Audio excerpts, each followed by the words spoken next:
بسم اللہ الرحمن الرحیم رب زدنی علما اعوذ باللہ من الشیطان الرجیم بسم اللہ الرحمن الرحیم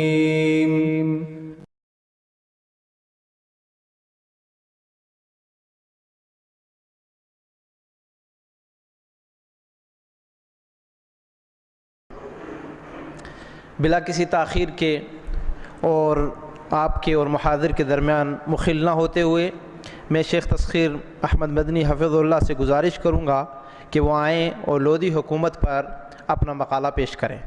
شیخ تسخیر احمد مدنی۔ السلام علیکم ورحمۃ اللہ وبرکاتہ۔ الحمد للہ رب العالمین والصلاة والسلام علی عبد اللہ ورسولہ نبینا محمد وعلی آلہ وصحبہ اجمعین، اما بعد۔ تخت و تاج، شاہی و جاہ، عزت و غلبہ، قوت و تمکین، حکومت و سلطنت اللہ کی نعمت ہے۔ قل اللہم مالک الملک تؤتی الملک من تشاء وتنزع الملک ممن تشاء۔ اللہ نے مسلمانوں کو سرزمین ہند میں 1000 سال تک قوت و تمکین عطا کیا۔ اس نعمت کو انہوں نے جب تک قدر کی، شکر الہی بجا لایا، اللہ نے ان کو اقوام عالم پر غالب رکھا۔ جیسے ہی سلاطین و رعایا رب کی نافرمان ہوئی، اللہ نے اپنے قانون کے تحت ان سے عزت و شاہی کو چھین لیا۔ وَإِن تَتَوَلَّوْا يَسْتَبْدِلْ قَوْمًا غَيْرَكُمْ تِلْكَ الْأَيَّامُ نُدَاوِلُهَا بَيْنَ النَّاسِ وَلِيَعْلَمَ اللَّهُ الَّذِينَ آمَنُوا وَيَتَّخِذَ مِنكُمْ شُهَدَاءَ۔ شاہان دہلی اور سلاطین ہند و سندھ بھی اللہ کی سنت کے تحت زمین کے سفید و سیاہ کے مالک بنے۔ ان سلاطین میں بہت ساروں نے دینی رجحانات کو اپنی زندگی پر غالب رکھا، اور بعض نے وآخرون اعترفوا بذنوبہم خلطوا عملا صالحا وآخر سیئا کے تحت خیر و شر کو جمع کر لیا، اور بعض نالائق نے اپنے دین کو دنیا کے بدلے میں بیچ دیا، اور وہ اشتروا بآیات اللہ ثمنا قلیلا جیسے عظیم جرم کے مرتکب ہو گئے۔ جب تک مسلم قوم رب کی اطاعت اور رسول کی تعلیمات کو اپنا مشعل راہ بنائے گی، اللہ تعالیٰ ان کو ساری دنیا پر غلبہ و قوت عطا کرے گا، چاہے مادی وسائل کی ان کے پاس فراوانی ہو یا نہ ہو۔ هو الذی ارسل رسولہ بالہدی ودین الحق لیظہرہ علی الدین کلہ۔ حکومت و سلطنت توحید باری تعالیٰ کی اثبات اور رب کی دین کے قیام کا ذریعہ ہے۔ عبادت و طاعت الہی اگر حکومت کا مدار اور اصل بن جائے تو یہ حکومت عوام کے لیے خیر و برکت بن جاتی ہے، لیکن اگر اس کا استعمال حکمراں اپنے سیاسی مقاصد، کرسی کی بقا، مادی ترقی اور اپنی عزت و آن بان کا وسیلہ بنا لے تو یہ شاہی تباہ کن اور مہلک ہتھیار سے زیادہ مضر بن جاتی ہے۔ یہدی بہ اللہ من اتبع رضوانہ سبل السلام ویہدیہم الی صراط مستقیم۔ تغلقوں اور سادات کی کمزوریوں نے لودھیوں کو دہلی کا فاتح بنا دیا۔ لودھی خاندان کا دہلی پر قبضہ سے پہلے تغلق شاہی اور سادات کی حکومت رہی۔ تغلق خاندان کا ابتدائی دور ملک کی اکائیوں اور صوبائی طاقتوں کو جمع کر دیا تھا، لیکن تغلق دور میں ہی خاندانی اختلاف اور تخت شاہی کے لیے آپسی نزاع نے ان کے عظمت اور طاقت کو کمزور کر دیا۔ اس کے نتیجے میں ہند کا پورا علاقہ مرکزی حکومت کے تسلط سے آزاد ہو گیا، جیسا کہ ہم محمد شاہ تغلق کے بعد کے ادوار سے مشاہدہ کر رہے ہیں۔ ان کے بعد سادات کی حکمرانی دہلی حکومت کے سارے زمانوں میں سب سے کمزور زمانہ شمار کیا جاتا ہے۔ اصل میں خاندانی سعیدیہ کا قبضہ دہلی کے گرد و نواح میں صرف 12 میل کی مسافت پر محصور تھا۔ بہلول لودھی نے اپنی بے پناہ قیادی صلاحیتوں اور فوجی انتظام و انصرام اور حکمت عملی کے ذریعے بغاوتوں اور مرکز سے علیحدگی کے رجحانات کو ختم کر دیا۔ اس لیے بہلول لودھی کا یہ کارنامہ ہندوستان میں حکومت کے استحکام کے لیے بہت عظیم کارنامہ تصور کیا جاتا ہے۔ اس نے دہلی میں ایک مضبوط اور طاقتور سلطنت قائم کی، جس سے علاقائی اور صوبائی حکمرانوں کی تاناشاہی اور انانیت کا مزاج سرد پڑ گیا۔ بہلول خان لودھی نے سرہند پر قابض ہونے کے بعد دہلی کی حکومت پر غالب ہونے کی تدابیر اور تیاریاں کرتا رہا۔ اسی وجہ سے سلطان محمد کے زمانے سے لے کر علاؤالدین کے زمانے تک مسلسل دہلی پر حملہ کرتا رہا۔ چونکہ بہلول اپنے عزم کا پختہ، اپنے ارادے کا قوی اور متحرک انسان تھا، اس لیے اس کی سچی لگن اور بلند حوصلہ اور رغبت نے اس کو دہلی کا فاتح بنا دیا۔ لودھی خاندان کا تعارف۔ افغان قدیم عہد سے ہند میں تجارت کے لیے آتے تھے. ان تجارتی قافلوں میں گھوڑوں کی تجارت کے لیے بہرام خان بھی آیا تھا جو بہلول لودھی کا دادا تھا. بہرام نے اپنے بھائیوں سے اختلاف کی وجہ سے ہندوستان کو چھوڑ کر ملتان چلا گیا. اس نے افغانستان واپس ہونا پسند نہیں کیا. فیروز شاہ تغلق کے زمانے حکومت میں ملک مروان دولت ملتان کا حاکم بنا. بہرام اس کے یہاں ملازم بن گیا. اللہ نے بہرام کو 5 نرینہ اولاد دی تھی: ملک سلطان شاہ، ملک کالا، ملک فیروز، ملک محمد اور ملک خواجہ. بہرام نے اپنے تمام بچوں کو ملتان میں ہی آباد کر دیا. کاروانی زندگی بڑی خوشحالی سے گزرتی رہی. والد کے وفات کے بعد جب سیدوں کا بانی خضر خان ملتان کا حاکم بنا تو سلطان شاہ نے اس کے یہاں فوج کی نوکری حاصل کر لی. پھر جب اقبال ملو جسے جسرت کھکر پنجاب کے حاکم نے ورغلا کر خضر خان کے خلاف جنگ کر آمادہ کیا تو اس موقع سے فائدہ اٹھا کر سلطان شاہ نے اقبال ملو کا سر کاٹ کر خضر خان کو پیش کیا. اس واقعے سے خوش ہو کر خضر خان نے اس کو اسلام خان کا خطاب دے کر سرہند کا والی بنا دیا. اسلام خان اپنے بھائیوں کو اپنے پاس سرہند لے آیا اور سب کے سب خضر خان کی فوج میں ملازمت اختیار کر لی. اسلام خان کا بھائی ملک خان جس کی وہ کافی عزت کرتا تھا اور اپنی کوشش سے اس کو دورالا کا حاکم بنوا دیا تھا، اس نے اپنے چچا کی بیٹی سے شادی کی اور اللہ نے اس کے ذریعے سے ایک ہونہار بیٹا عطا کیا. ماں کے پیٹ میں تھا یہ بچہ کہ والدہ کے اوپر مکان کا چھت گر پڑا اور اس میں وہ فوت ہو گئی. پیٹ چاک کر کے اس بچے کو نکالا گیا. یہی وہ بچہ ہے جو لودھی خاندان کا بانی بنا، جو بہلول لودھی کے نام سے تاریخ میں مشہور ہے. بہلول لودھی کی ولایت اور بادشاہت. بہلول لودھی کی پیدائش 1406 میں ہوئی. ملک کالا نے اس کی پرورش کی. دورالا میں ملک کالا کی لڑائیاں نیازی افغانوں سے ہو گئی جس میں اس کا انتقال ہو گیا. اسلام خان نے اپنے بھتیجوں کو اپنے پاس سرہند بلا لایا. اس کی تعلیم و تربیت پر مکمل توجہ دی. بہادری، گھڑ سواری، شجاعت و حکمت، اسرار حکومت کے آداب و اصول سکھائے. بہلول لودھی نے اپنی ہونہاری، وفاداری، حلم و بردباری اور دلیری کا بہترین نمونہ چچا کے سامنے پیش کیا. اسلام خان خوش ہو کر اسے اپنی بیٹی بیاہ دی اور موت کے بعد اس کو اپنا جانشین مقرر کر دیا. بہلول لودھی یتیمی کی حالت میں پروان چڑھا. اختلافات و حادثات کے ساتھ سرہند کا حاکم بنا. اس نے اول روز سے ہی ایک عظیم سلطنت کا خواب دیکھا تھا اور اس کو اپنے سامنے زندگی ہی میں شرمندہ تعبیر ہوتا ہوا دیکھ لیا. اسلام خان کی وفات کے بعد خاندانی اختلاف نے زور پکڑا اور دہلی کے سلطان محمد نے سرہند پر حملہ کر دیا. تو اس نے ایسے وقت میں حالات کا مقابلہ بڑی فراست و دانش مندی سے کیا. بہلول نے نہ صرف اپنی کمر مضبوط کی اور اپنی حکومت کی ساخت کو دوبارہ توانا کیا بلکہ اس نے حکومت دہلی پر حملہ کرنے کی بھی کوشش کی. اس لیے سلطان محمد کے زمانے میں کئی بار اور سلطان علاء الدین کے دور حکومت پر بھی دہلی پر حملہ کیا اور بالآخر حمید خان سے ساز باز کرنے کے بعد دہلی پر قدم جما لیا. پھر حمید خان کو بڑی حکمت سے قید میں ڈال کر 19 اپریل 1451 کو دلی کا بے تاج بادشاہ بن گیا. بہلول لودھی کی شخصیت. وہ بہت متواضع بادشاہ تھا. انصاف پسند، فیاض، سادگی پسند، منکسر المزاج. صبح سویرے بیدار ہو کر دوپہر تک ریاست کے معاملات کو دیکھتا تھا. وہ بذات خود عوام کی درخواستیں سنتا اور اس کام کو اپنے امراء اور وزراء پر نہ چھوڑتا. بہلول لودھی کے رفاعی کارنامے. بہلول لودھی نے اپنے نام کا سکہ چھپوایا. یہ پہلی دفعہ ہندوستان کے میں اپنے نام کا سکہ چھپوایا اس نے، جو اکبر کے زمانے تک رائج تھا اور آج بھی اسی وجہ سے بہلول کا سکہ معروف ہے اور تاریخ میں اس کا نام زندہ و جاوید ہے. بہلول لودھی نے ایک مستحکم، مضبوط اور عدل و انصاف والی حکومت قائم کی جس میں ہر مذہب کے لوگ امن و امان سے زندگی گزارتے تھے. بہلول لودھی عوامی مسائل اپنے دربار میں خود سنتا تھا اور یہ کام اپنے وزراء پر نہیں چھوڑتا تھا. مذہبی رواداری. بہلول نے اپنی حکومت میں بہت سارے ہندو وزیروں اور امیروں کو مقرر کیا تھا جن میں رائے کرن، رائے پرتاپ، رائے بیر سنگھ، رائے تلوک چند اور دندو اس کے معتمد سرداروں میں سے تھے. سلطان بہلول لودھی کی رعایا پروری اور اخلاق حسنہ. تاریخ داودی کا مصنف لکھتا ہے بہلول جب کھانا کھاتا تو دروازے پر سے اپنے درباروں کو ہٹا دیتا اور اس وقت جو بھی اس کے پاس ہوتا وہ اس کے ساتھ کھانا کھاتا. جب کوئی امیر یا وزیر اس سے ناراض ہو جاتا تو اس کے گھر جاتا، اس کو مناتا، اس کے سامنے تلوار رکھ کر کہتا کہ اگر تم مجھ کو بادشاہی کے لائق نہیں سمجھتے ہو تو تم کسی اور کو اس کام کے لیے مقرر کر دو اور مجھے کوئی اور دوسری ذمہ داری دے دو. بہلول اپنی تحفظ کے لیے ذاتی سیکورٹی استعمال نہیں کرتا تھا. اس سے اس کی خود اعتمادی اور رعایا میں مقبولیت کا اندازہ ملتا ہے. بہلول اپنی قوم میں بہت ہر دل عزیز تھا اور دوسری تمام قومیں اس کی خاکساری اور تواضع کی وجہ سے بے حد محبت کرتی تھی. اسی لیے 1494 میں سلطان شرقی سے کشمکش کے موقع پر بہلول لودھی کے بیٹے سکندر لودھی نے کہا تھا اپنے امراء سے، تم لوگوں نے سلطان بہلول کے دور حکومت میں حق کے برادری نبھایا تھا. بہلول لودھی کی وفات. 12 جولائی 1479 عیسوی کو ازدار فانی سے اس وقت کوچ کر گیا جب وہ اٹاوا سے لوٹ رہا تھا اور لو لگ جانے کی وجہ سے اس کو بخار آ گیا تھا اور اسی بخار میں وفات پا گیا۔ بہلول لودھی کی مدت حکومت۔ سلطان بہلول خان لودھی کی حکومت 19 اپریل 1451 عیسوی سے شروع ہو کر 12 جولائی 1479 عیسوی تک اس کی وفات تک جاری رہی۔ بہلول کی کل مدت خلافت 38 سال 8 مہینے 8 دن تھے۔ اس کے بعد اس کا بیٹا، بہت ہونہار بیٹا اور یہ بہت بہترین انصاف پسند بادشاہ اور نیک بادشاہ گزرا ہے، سکندر لودھی کا دور حکومت۔ سکندر لودھی بہلول نے اپنی زندگی میں اس کو اپنا جانشین بنا دیا تھا۔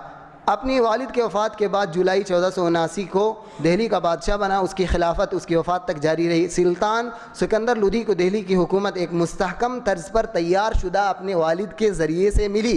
اس کے سامنے وہ چیلنجز نہیں تھے جو بہلول کو انتظامی امور اور عوامی مسائل پر توجہ دینے سے دور کر دیا تھا۔ اس لیے سکندر نے اپنے دور حکومت میں رعایا پروری، رفاع عامہ، ہمدردی اور رواداری اور عدل انصاف کا ایک بہترین نمونہ قائم کر دیا جو بہلول نہ کر سکا۔ سکندر کے دینی کارکردگیوں اور رفاعی کارناموں میں سے بعض کا تذکرہ یہاں کیا جاتا ہے۔ سلطان سکندر لودھی کے رفاعی کام۔ سب سے پہلے اس نے مسلمانوں کے عقائد کی بھی اصلاح کی۔ سکندر لودھی نے سماج میں اعتقادی غلطی اور بدعت و شرکیات کی روک تھام اور اخلاقی خرابیوں کو دور کیا۔ سکندر لودھی نے بہرائچ کے جلوس کی ممانعت کر دی جو جیٹھ یعنی مئی جون کے مہینے میں سالار مسعود غازی کی یاد میں نکالا جاتا تھا، جو اسلام کی نظر میں بدعت ہے۔ سکندر لودھی نے بزرگوں کے مزاروں پر عورتوں کی آمد کی ممانعت کر دی جہاں غیر اخلاق جرائم تیزی سے پھیل چکے تھے، اور ایسا ہی فیروز شاہ تغلق نے اپنے دور میں کیا تھا، جیسا کہ رسول صلی اللہ علیہ وسلم نے قبروں کی زیارت کرنے والی عورت کو لعنت فرمائی تھی، اس حدیث پر عمل کرتے ہوئے اس نے ایسا کیا۔ سکندر لودھی نے ستیلا، جسے ضعیف الاعتقاد لوگ چیچک کے دیوی سمجھتے تھے، اس کی پوجا کی ممانعت کر دی، گویا کہ اس کے اندر توحید بہت مضبوط طریقے سے تھا۔ عدل و انصاف کا پیکر۔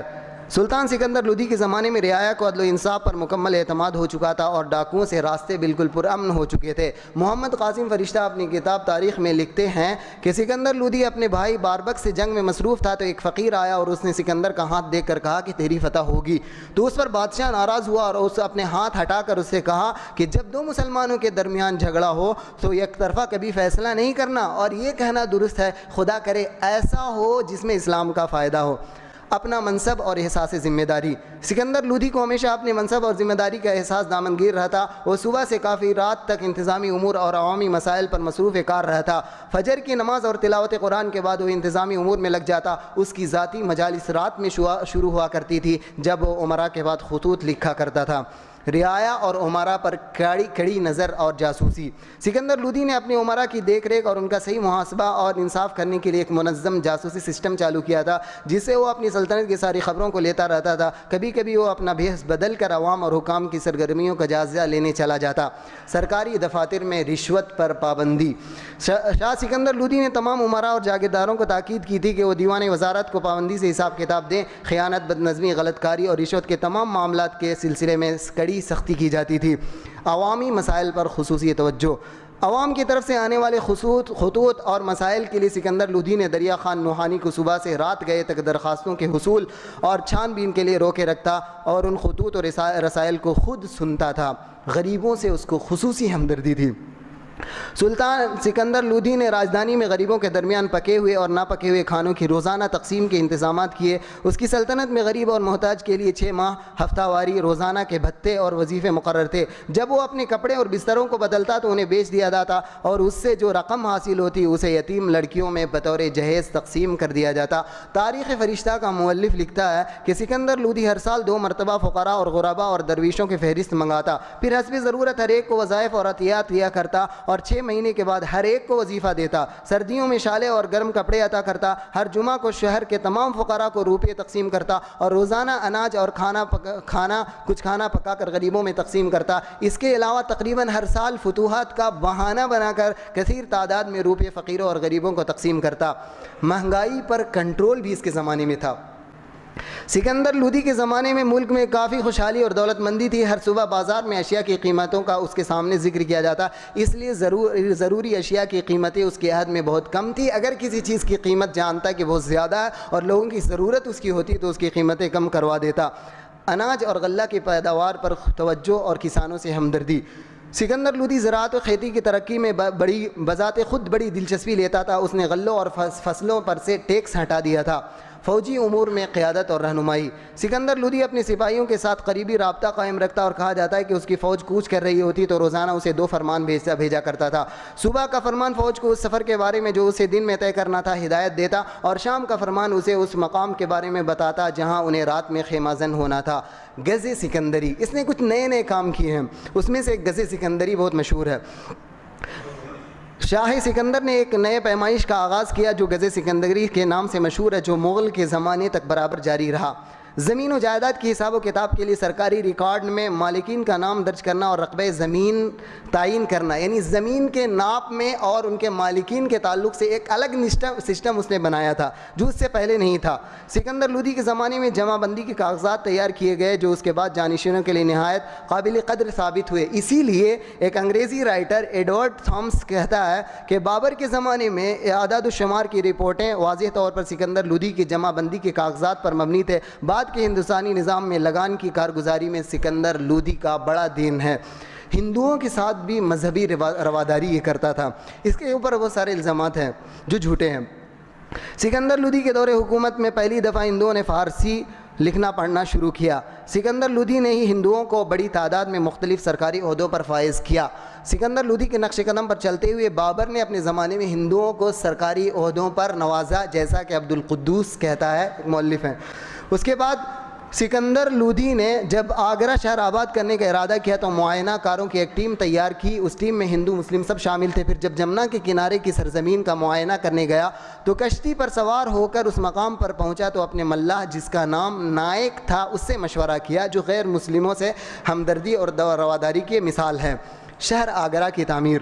شہروں کی بنیاد لوگوں کو وسائل زندگی کی سہولیات فراہم کرنے کے لیے رکھی جاتی ہے. شہروں کی بنیاد بادشاہ کی عوام سے لگاؤ اور محبت کی دلیل ہوتی ہے. سارا عالم آگرہ کو محبت کا شہر جانتا ہے اور تاج محل کو دنیا محبت کی نشانی سے پکارتی ہے, لیکن کمی لوگ اس عظیم شخصیت کو جانتے ہیں جس نے محبت و الفت کا یہ شہر بسایا تھا.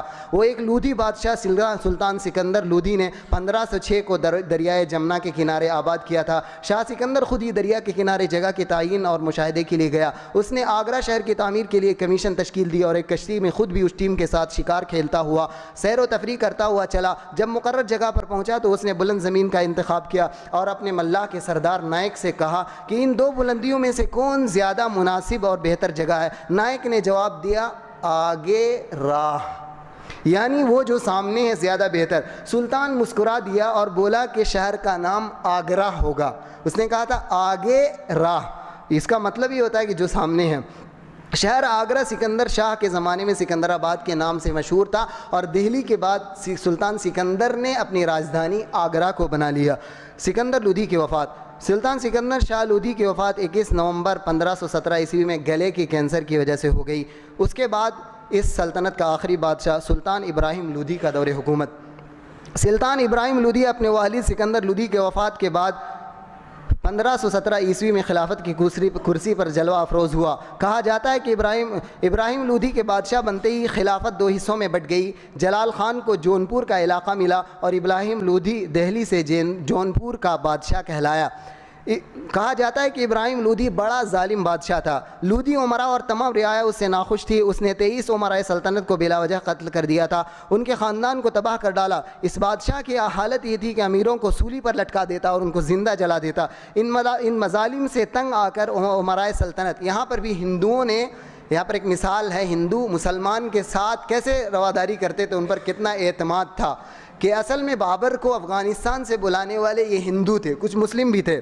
یہاں پر اسی کا تذکرہ ہے. ان مظالم سے تنگ آ کر عمرائے سلطنت حاکم پنجاب دولت خان اور چتوڑ کا راجہ رانا سنگھا وغیرہ نے اور بہت سارے راجپوت نے بابر کو ہندوستان آنے کی دعوت دی اور بابر کو یہ بھی یقین دلایا, صرف دعوت نہیں دی, یہ یقین دلایا کہ اگر اس نے ہندوستان پر حملہ کیا تو وہ فوج اور روپیے سے اس حملے میں بابر کی خوب مدد کریں گے.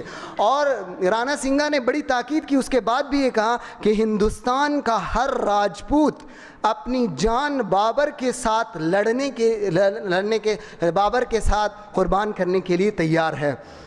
ابراہیم لودھی 1000 جب پتہ چلا ابراہیم لودھی کو کہ ادھر سے بابر آ رہا ہے تو اس نے 1 لاکھ گھوڑ سوار سپاہیوں اور 5000 ہاتھیوں کے ساتھ بابر سے مقابلہ کرنے کے لیے پانی پت آیا۔ بابر کے ساتھ صرف 8000 کی فوج تھی، اس لیے اس نے بڑی حکمت عملی سے جنگ کے لیے بہت موزوں مکان پانی پت کا مغربی علاقے کا انتخاب کیا، جو اس کو جنگ میں غالب کرنے کے لیے بہت مؤثر تھا۔ جیسا کہ نبی صلی اللہ علیہ وسلم نے خندق کے موقع پر جگہ کا جو انتخاب کیا تھا، یہ بہت ٹیکنیکل جگہ تھا، ویسے ہی بابر نے وہاں پر استعمال کیا۔ اور اس جنگ میں اس نے جو توپ کا استعمال کیا، اس نے یہاں کے لودھی حکمرانوں کو ایک نیا تجربہ تھا اور نئی چیز لایا تھا، جس کی وجہ سے بابر 8000 فوج کے ساتھ 1 لاکھ لودھی فوجیوں پر غالب ہو جاتا، اور اس کے ساتھ جو دینی سبب تھا وہ اس کا ظلم تھا، جس کی وجہ سے اس کی سلطنت اس کے ہاتھ سے چلی گئی۔ ابراہیم لودھی اور شاہانہ طرز، اس نے لودھی امراء اور اپنے رشتہ داروں سے بہت برا سلوک کیا۔ اس نے امراء اور وزراء کو اپنا نوکر قرار دیا، جبکہ اس کے باپ سکندر لودھی اور بہلول لودھی اپنے خاندان کے لوگوں کے ساتھ بہت اچھا سلوک کرتے تھے، انہوں نے الٹا سلوک کیا، بہت برا سلوک کیا۔ اس نے فضول خرچی کی اور ہیرے جواہرات سے جڑے ہوئے ایک تخت بنوایا جس پر وہ خود بیٹھتا تھا، اور جب وہ بیٹھتا تھا تو اپنے وزراء اور امیروں کو بیٹھنے نہیں دیتا تھا، وہ کہتا تھا سب کھڑے رہو اور تم سب میرے نوکر ہو۔ جب وہ ہیرے کے تخت پر بیٹھا تو بہت بڑا ولیمہ کروایا، امراء اور وزراء پر بہت خوب انعامات کی بارشیں کی، فقیروں اور مسکینوں پر بہت مال و دولت لٹایا۔ ابراہیم لودھی ناعاقبت اندیش اور نااہل بادشاہ تھا، اس کی بد اخلاقی، انانیت، ظلم و زیادتی، اپنوں سے انتقام، غرور و تکبر اور غیر سنجیدہ فیصلوں کی وجہ سے حکومت کھو دیا، ورنہ لودھیوں کی حکومت ہندوستان پر ایک لمبی مدت تک باقی رہتی اور ان کی حکومت میں بڑا فیض آیا، جیسا کہ ہندو مورخین نے اس کی تعریف بھی کی ہے۔ ابراہیم لودھی کی وفات اور لودھی سلطنت کا خاتمہ۔